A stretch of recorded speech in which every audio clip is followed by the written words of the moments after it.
Mike, tough session. We're looking at a 7.6% increase if absolutely no cuts are made. How did you feel about the budget session today?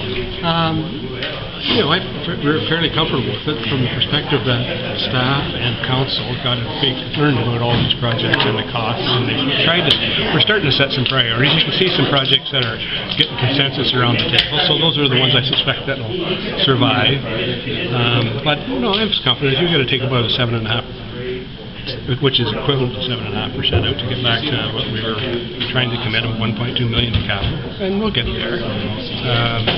You look at a couple of those projects, probably defer them more, and that's the type of discussion we'll have later on.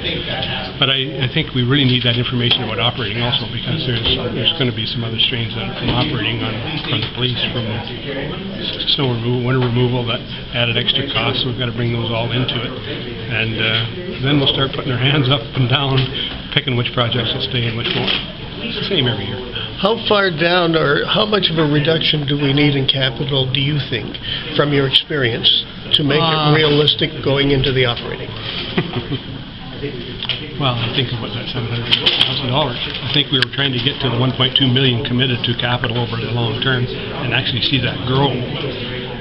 And we've had some years that weren't going to be quite as challenging this year because of the loss of funding that we've received.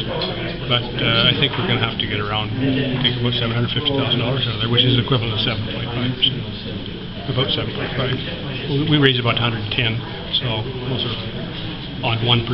So those are round numbers, but yeah, we're around that. You're going to have to get down to that about 1.2 million commitment, 1.2, 1.3 commitment to capital to maintain and get some of these things that are pretty popular today, and then still have something that's rational around operations.